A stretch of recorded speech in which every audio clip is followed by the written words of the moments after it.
어둠이 깊을수록 새벽은 가까이 있습니다. 한 해 동안 암흑 같은 시절을 지내고 있지만 우리는 더욱 하나님의 도우심과 인도하심을 믿고 기다립니다. 아기 예수님의 오심을 기쁨과 희망으로 기다리고 준비하는 성도들에게 하나님의 크신 은혜와 자비가 충만하시기를 성어버이, 성자, 성령의 이름으로 축원드립니다.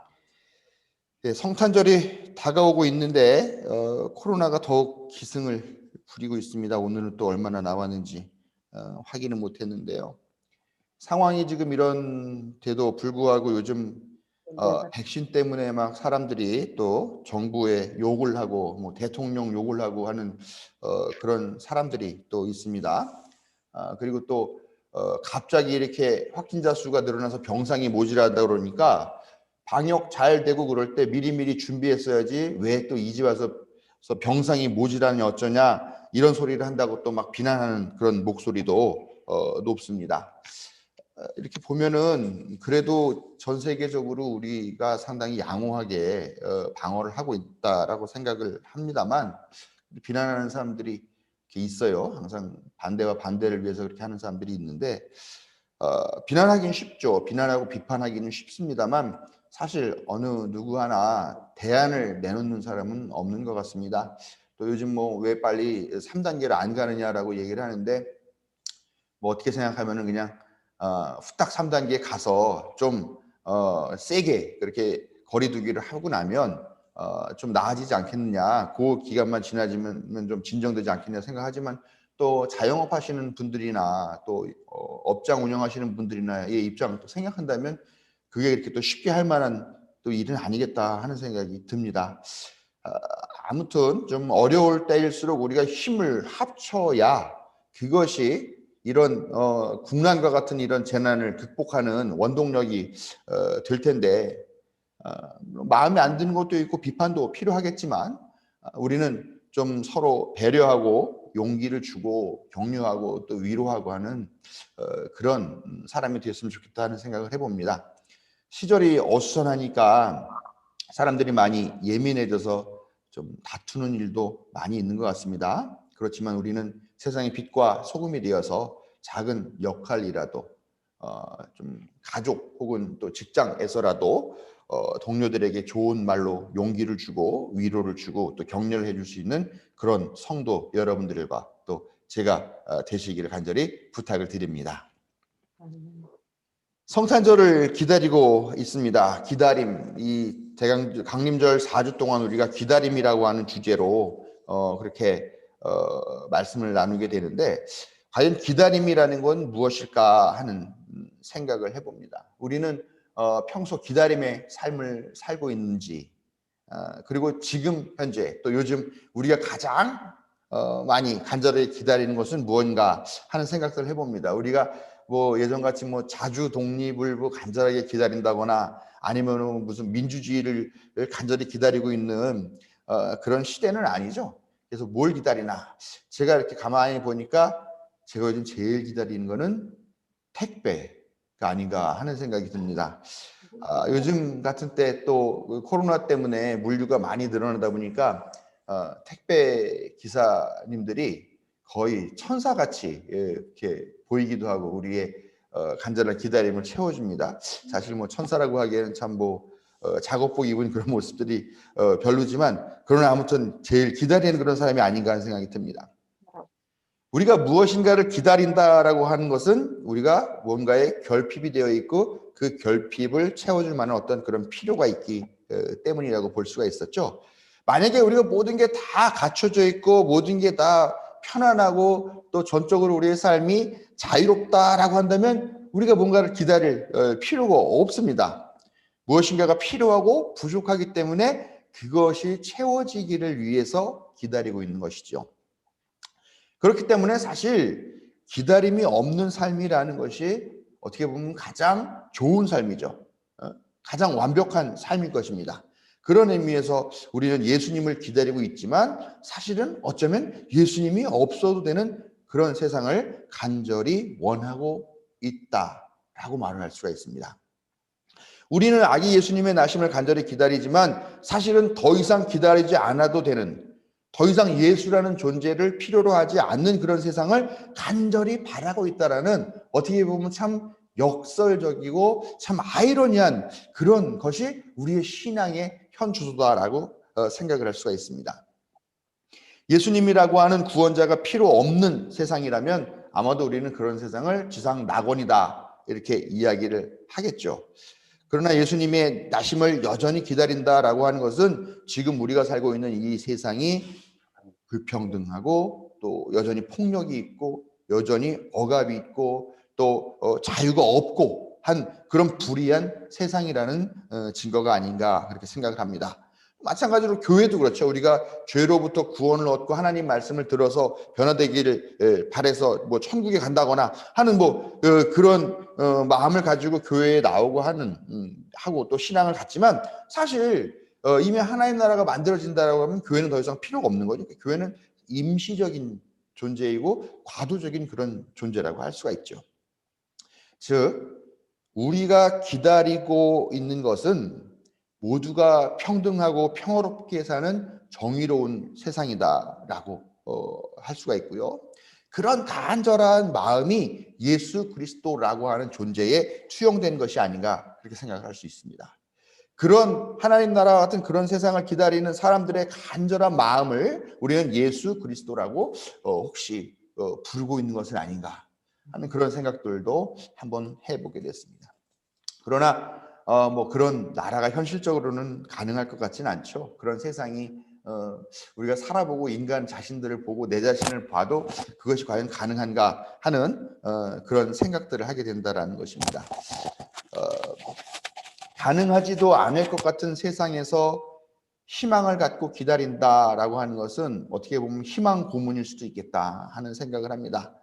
그렇지만 그 희망 고문 같이 느껴질지도 모르지만 그것을 기다린다는 그 마음이 우리를 하루하루 지탱할 수 있게 해주는 힘이 되기도 한다는 것은 부인할 수가 없습니다. 만약에 우리가 그런 희망마저도 없다면 우리 삶은 하루하루 뭘까? 지옥 같지 않겠어요? 희망 없이 어려운 힘든 세상을 하루하루 견딘다는 것은 지옥과 다를 바가 없죠. 그런 의미에서 여전히 우리는 예수 그리스도를 마땅히 기다려야 하고 또 우리가 간절히 기다리는 분이 바로 예수 그리스도다라는 그런 생각을 해보게 됩니다. 기다림이라는 것은 기본적으로 간절함 또 그런 간절한 기대를 전제로 하고 있죠. 간절하지 않으면 뭐 기다릴 필요도 없죠. 간절하니까 기다리는 거고 또 간절하지가 않고 그 간절한 기대도 없다면 그것이 나에게 왔는데 온 줄도 모르죠. 와도 반가운 줄 모르고 또 얼마나 그것이 중요한 건지 알지도 못하니까 그걸 누리지도 못한다 하는 겁니다. 이 절기에 설렁설렁 대충대충 그렇게 기다리지 말고 정말 절박하고 절실하게 간절한 기대를 가지고 예수님을 생각해보고 또 예수님을 기다려보는 그런 경험이 우리 모두에게 있기를 바랍니다. 그럴 때 저와 여러분은 분명히 삶의 새로운 경험, 예수님을 새롭게 만나는 그런 경험들을 하게 될 것이고 매 순간순간의 소중함을 발견하게 되리라고 믿습니다. 뭐 그렇다고 해서 모든 사람의 간절한 기다림이 다 옳은 것은 아니고 또 하나님이 거기에 다 응답하시는 것은 아니죠. 권력자가 기다리고 있는 건 뭘까요? 자기의 권력을 더 강하게 해줄 그런 존재를 기다리겠죠. 반면에 억압당하고 착취당하는 사람들은 자신들을 해방시켜줄 그런 존재가 오기를 간절히 기다리고 있을 것입니다. 권력자의 기다림이나 또 이 착취당하는 사람의 기다림이나 사실 다 간절하죠. 뭐 부자도 더 많은 것을 얻기 위해서 간절히 기다리겠죠. 깡패는 더 폭력적이고 더 강한 그런 보스를 기다리고 있을 거고 부자는 자기의 재산을 획기적으로 더 많이 늘려줄 수 있는 그런 뭐 투자 컨설턴트나 아니면 그런 정보를 줄 사람을 기다리겠죠. 권력자는 자기가 정말 최고의 그런 권좌에 오를 수 있도록 도와줄 수 있는 그런 조언자가 어디 없을까? 또 아니면 그런 후원자가 없을까 하는 그런 마음을 가지고 기다리겠죠. 사실 기다림이라는 것은 욕망에서 출발을 합니다. 그러나 그 욕망이 모두 다 똑같을 수는 없는 거죠. 탐욕이라는 욕망이 있는 것이고 정말 순수한 아주 기본적인 그런 욕망이 있을 수 있다는 것이죠. 이것들은 반드시 구분이 돼야 된다는 겁니다. 이렇게 권력자나 뭐 깡패나 뭐 아니면 부자나 하는 이들 어쨌건 소수죠. 사실은 대다수 사람들은 정말 평범하고 소소하게 누리는 일상의 행복, 그런 행복한 일상들이 깨지지 않고 유지됐으면 좋겠다라고 하는 것 정도의 그런 기다림들을 또 가지고 있고 소망들을 가지고 있지 않나 생각합니다. 이 말은 뭐냐 하면 정말 그런 소소하고 평범한 것들을 누리는 것조차도 쉽지 않은 세상이다. 지금 우리가 그런 세상에 살고 있다라고 하는 그런 슬픈 현실을 우리에게 보여주는 말인 것 같습니다. 그런 것들을 생각하면서 우리가 하나님은 누구신가? 우리가 지금 기다리고 있는 하나님이라고 하는 예수님은 누구신가 하는 것들을 생각해 봐야 된다는 것입니다.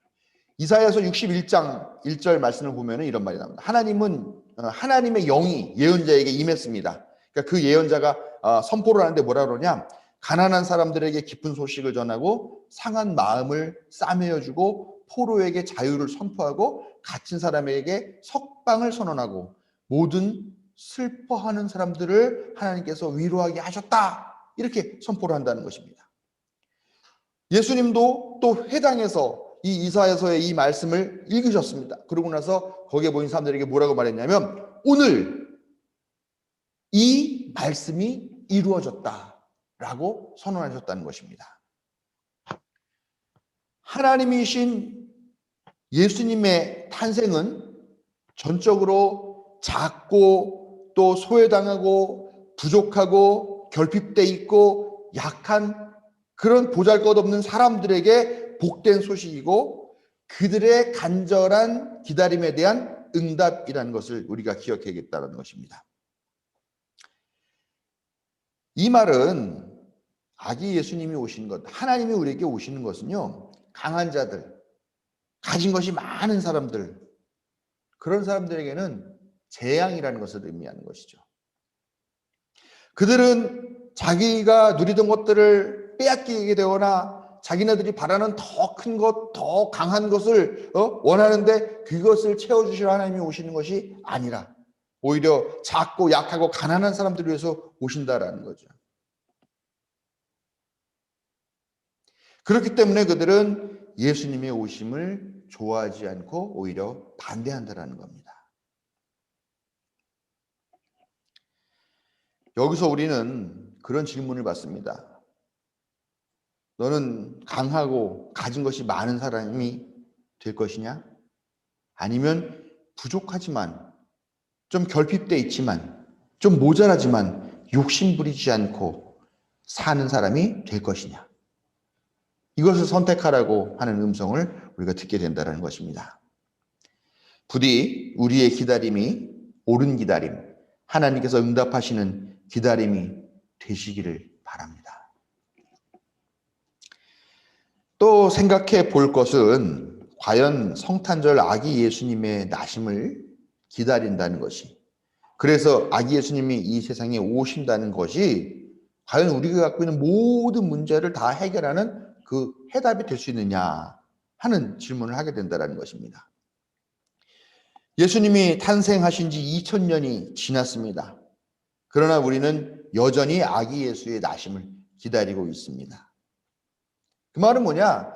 아기 예수의 탄생과 그 아기 예수의 오심을 기다리고 또 맞이하는 이런 강림절기라는 것이 사실은 우리가 갖고 있는 이 문제의 해결이 전혀 되지 못했다라고 하는 증거라는 것입니다.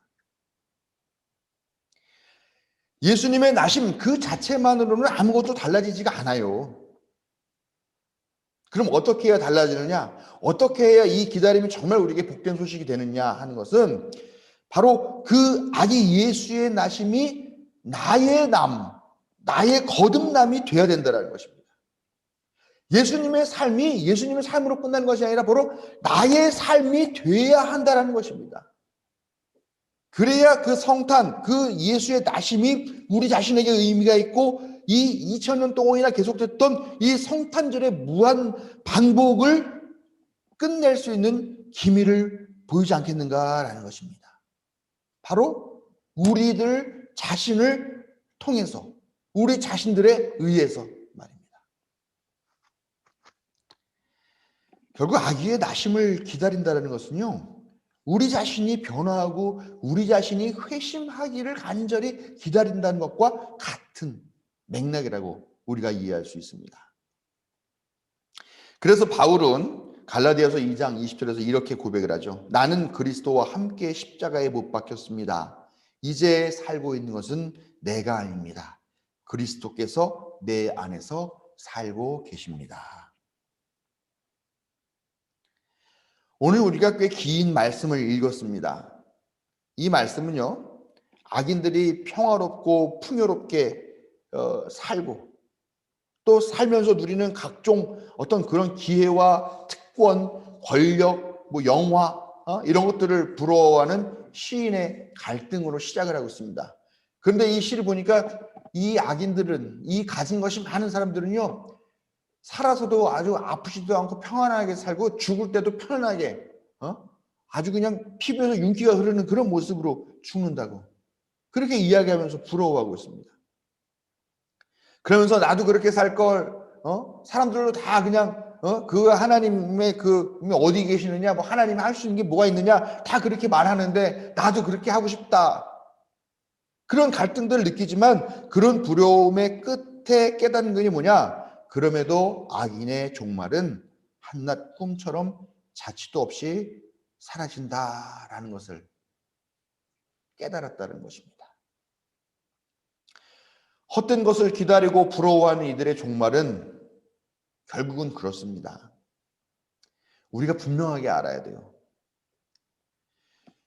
우리가 기다리는 것은 정의로운 하나님, 옳은 일과 바른 선택을 했을 때 그것으로 기뻐하시면서 복을 내리시는 그런 하나님이신 예수님이라는 것을 우리가 발견해야 되겠습니다. 그런 하나님을 기다리는 사람은 하나님 나라를 위해서 헌신할 수밖에 없고 반드시 그 헌신과 그 기다림에 응답을 받게 될 것이라는 사실을 믿어 의심치 마시기를 부탁드립니다. 헛된 것에 인생을 걸고 그것을 기다리며 달려가는 삶이 되지 않기를 바랍니다. 강하고 많은 것을 가져서 그것을 과신하고 그걸 또 과시하고 그 힘을 휘두르는 사람이 아니라 비록 약하고 가진 것 없다 하더라도 이웃과 더불어 선하게 살며 소소한 행복에 감사할 줄 아는 그런 사람이 되시길 바랍니다. 그런 사람에게만 아기 예수님의 나심이 기쁨이 되고 또 그 기다림에 응답이 된다는 것을 깨닫고 강림절기에 새로운 변화의 결단으로 성탄을 기다리는 성도 여러분들에게 하나님의 크신 은총이 함께 하시기를 축원합니다. 아멘.